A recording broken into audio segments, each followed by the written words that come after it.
Hello everyone, welcome to OptionGig. This is your host Vivek, part-time option trader and full-time worker, husband and father. If you also want to generate consistent monthly income trading options while working in your regular day job, then join me in this journey. Hello OptionGig listeners, viewers, how are you doing? Last week, this happens once in a while, and last week was really brutal for investors in the market. Combined across all the markets, US companies lost 3.6 trillion in market capitalization. At a broader level, most of the major indices fell around 10%. 10% in 5 trading days. Probably the fastest it has ever fallen in the US stock market history. But if you really look at it, a 10% fall is not that bad. I think just the pace of it took everyone by surprise. Remember, in 2019, markets rose by 30%. That's also not usual, but nobody was complaining. I have been telling it almost for 2 months that the market have been frothy and we should start putting in hedges because we should expect these downturns. We should expect that the market corrections of 5% or 10% will happen in any given year. If you really look at the statistics, I think that happens maybe after every 18 months. So nothing surprising in terms of the amount of correction. I think just that the pace of correction was really brutal. But we are option traders. So in our toolbox, we have a lot of strategies to take care of such market corrections. Anyway, so today I want to base this topic on what lessons do we learn from this 3.6 trillion meltdown.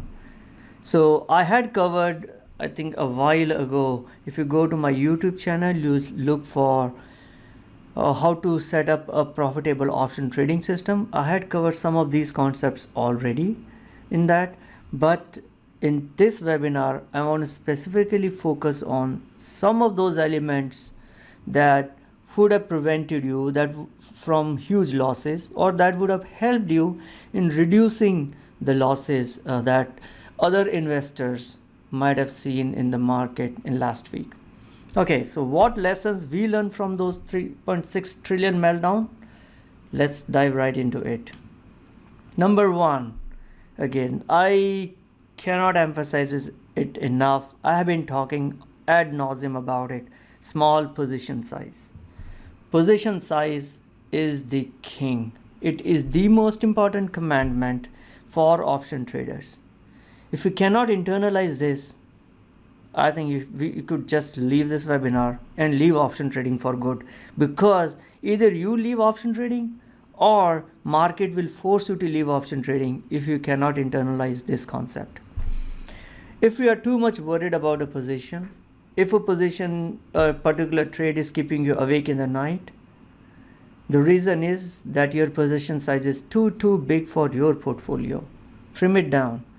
My rule is the risk in a single ticker should never account for more than 5 or 7% of my account size. And I do not violate this rule, no matter however attractive that trade might be looking. If you go too big, once in a while these black swan type events will come along and they'll just wipe off your accounts. And it has not happened just with the retail common option traders. Even some of the hedge funds who are supposed to be masters in option trading, they lost all their money and more just because they became too big in their position size. If you don't believe me, Google about optionsellers.com hedge fund who had to lose everything that their investors have put in them, and they had to just shut down the hedge fund. Reason? The spike in natural gas just killed them.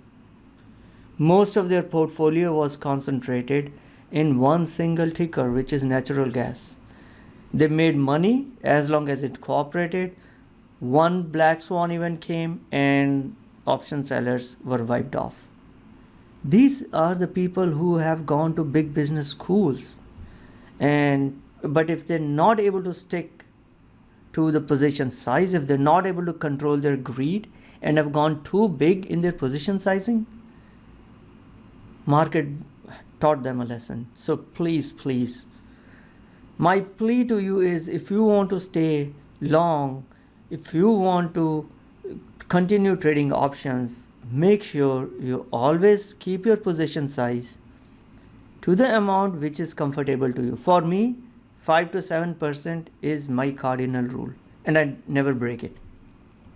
Because if you are good in your position size, but you are wrong in many other aspects, maybe you didn't put the trade at the right time, maybe you took off the trade much sooner, maybe you didn't select the correct strike prices, it's okay. If your position size is small, you will still live, you will still be in the trade to fight another day. But if your position size is too big, what happened last week in the market could just wipe you off. So very, very important lesson, position size on a ticker. Okay, let's move on to the next one. Keep a balanced portfolio. If you had a balanced portfolio, whatever happened in the market in the last week wouldn't have hurt you that much as it had hurt someone who had everything in a momentum stocks.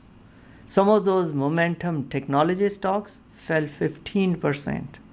Overall tech sector fell almost 11% last week. But if your portfolio had a good asset allocation, if it was balanced, if it had a combinations of momentum stocks, if it had a combinations of bonds, some precious metals like gold and palladium, you would have done better than the rest of the crowd. So when you are placing your trades, look at what type of tickers you are choosing. Not everything should be momentum stocks. Pick up some bonds. Pick up some things that those have inverted correlation with the market. Specifically, that's the reason why I trade in many of the ETFs, because those are uncorrelated ETFs. Means if a market goes up, one of those ETFs will go down, and vice versa. Market goes down, some of those ETFs will go up. So the net effect is balanced one.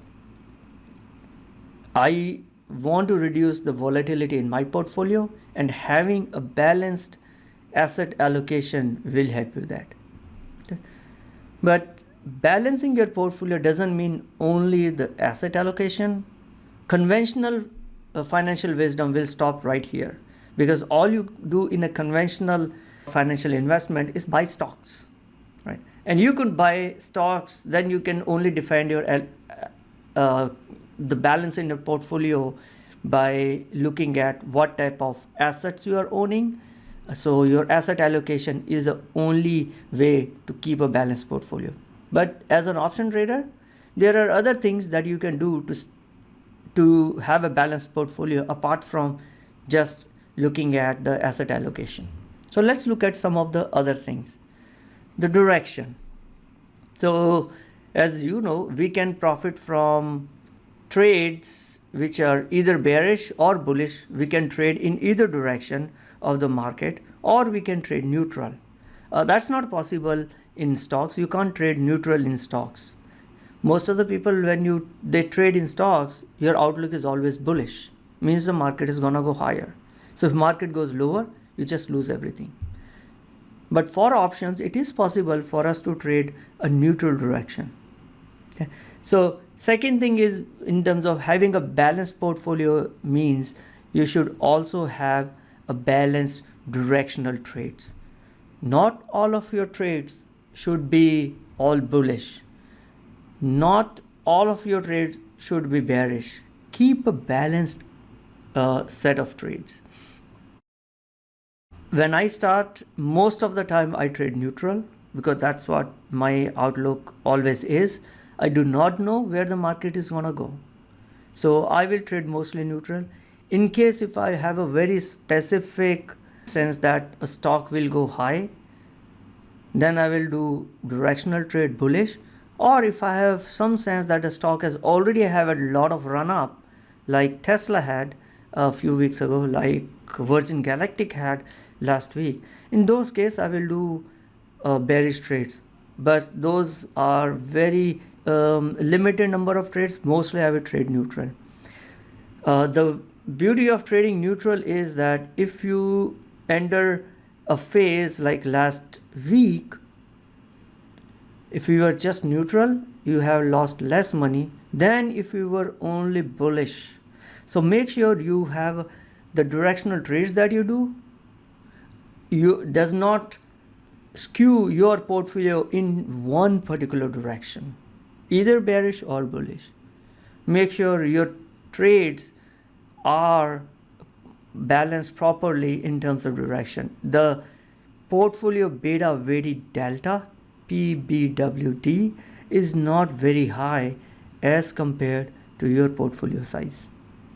So delta represents the directional risk in the portfolio. So make sure the delta of your portfolio, the weighted delta, portfolio beta weighted delta with respect to market is not very high.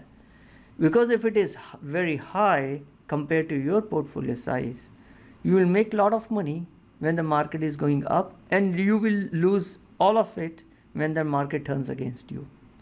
I don't know what type of trader you are, but I'm the one who do not like the volatility in my portfolio. I want to sleep peacefully.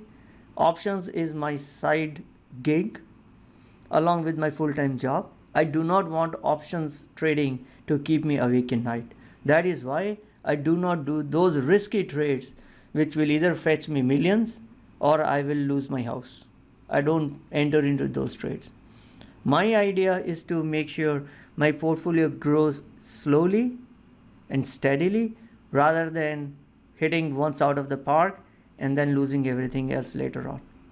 And in your trading platform, there will be a way to find out what's your current delta of overall portfolio is. Not at an individual ticker level, but here I am talking about the delta of your overall portfolio. So make sure it's not too high or too low. In that case, you will not be hurt too bad if market goes only in one direction. Okay. Third thing is balancing of your strategies. That is a strategy balance. What I mean by that is have a mix of a defined and undefined risk strategies. As we all know, undefined risk strategies yield the maximum amount of premium, but it also has a maximum amount of risk. Whereas defined risk strategies give you less premium when you sell them, but also has a lesser risk. The risk is already known in that. Now, if you do everything as a defined risk, it's going to be a drag on your portfolio. If you do everything as an undefined risk, your portfolio, you'll be able to make much more money, but you'll have much more risk. And if a week like the past come along, it could wipe you off if you were trading only in undefined risks. So here's how I mix my strategies, and you could think what works best for you. On the ETFs, which are less than $100, I tend to have undefined risk trades, naked short puts. If I'm bearish, naked short calls. Most of the time I will do naked straddles or naked strangles. That is on the ETFs which are less than $100. ETFs more than $100, I will do a defined risk trades, and stocks, equities, I will do defined risk on the call side. These are the rules that I have created after learning some expensive lessons, and you can use these rules without going through those expensive lessons. So once again, mix your defined risk trades and undefined risk trades. Make sure that you have a fairly good amount of different option trading strategies active in your portfolio at any given amount of time. Not everything should be naked puts. That makes your portfolio too bullish and also exposes to too much of a risk if market turns against you. Right? Not everything should be bearish, let's say naked calls. Again, mix the strategies. Have some naked puts, do some naked calls, also have a bunch of trades on a defined risk, so that if market makes a large amount of move in either direction, you are still protected by those defined risk trades. Okay, so that's how when I talk about keeping a balanced portfolio, I talk about the asset allocation in your portfolio. We need to focus on the direction of your portfolio, and lastly, the mix and having an optimal mix of option trading strategies in your portfolio. Okay. Next one, overall portfolio allocation. And I think the last week was a stark reminder of the fact why we should keep some money on the side. Especially as an option trader, where the buying power requirement can blow up, you should always have cash on the side. And this goes against conventional wisdom, so it's sometimes a little difficult concept to grasp, is why I should keep cash. Cash doesn't earn anything. A few weeks ago, the owner of the biggest hedge fund in the world, Bridgewater Associates, Mr. Ray Dalio, in a Davos summit, he mentioned cash is trash. And all the talking heads on CNBC were just applauding him, he's saying cash is trash, pump everything into equities. But if you are an option trader, if you're 100% allocated, last week would have almost killed you. That's why I always emphasize not to have more than 50 to 60% of your asset allocation in the trades, especially when the volatility have been low as it had been prior to last week. We always need to have money on the side for a few things. Number one is to make sure we can satisfy the increase in a buying power if volatility increases. That's what happened last week. VIX blew through the roof. From VIX, which was 15, it almost went up to 48. So when the volatility rises, your broker firm will try to block a lot more money on your existing trades. Suddenly you will see that they will need more money to be allocated for you to do a certain trade. And if you did not have a spare money in your account, if you were already 100% allocated and had no more buying power, you would have been getting margin calls from your broker. I don't want to be in that situation where my broker calls me and say, hey, we need to add money, otherwise we're going to liquidate your holdings. So keep only 50 to 60% of your portfolio in your trades. Keep the rest of it in a cash. It helps you in not getting the margin calls. Secondly, last week could be one of a good times to invest. The implied volatility, which is our edge, it has been almost close to 100. Implied volatility rank on many of the ETFs were almost close to 100, because we haven't seen these times in years. This was the worst week ever since the financial crisis.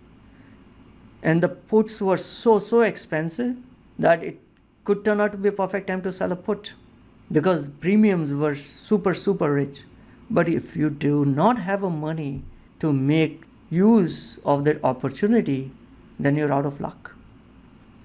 So overall portfolio allocation in terms of how much of your current account should be allocated towards your trading, don't keep it more than 50% or 60%.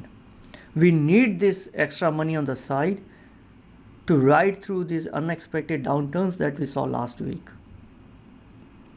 And if you did not have that money on the side, you would be sitting up awake in the night wondering what will happen to your portfolio if market goes further down and you don't have a money available to put up for your margin trading.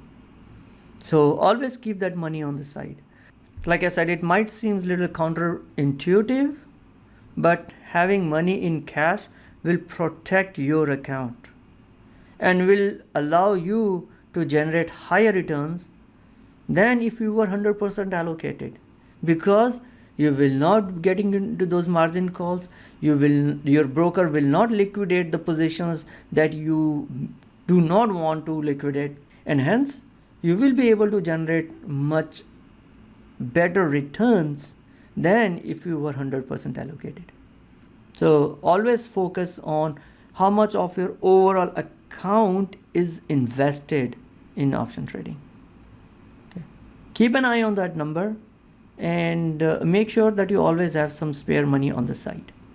Okay, I think these were the 3 top lessons which were very much applicable in the last week. If you had taken care of these 3 things, if you had followed these 3 things, I bet you last week would have been much better for you than for those who had not followed it.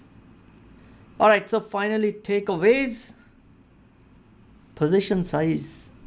No ticker to be more than 5 to 7% of your portfolio. In that case, we don't worry if one company goes bankrupt. It's a 5% loss, 7% loss. We're still alive. We're still kicking to continue our trading. 2, balanced portfolio. Balance in terms of asset allocation, balance in terms of trading strategies, and balance in terms of the direction of portfolio.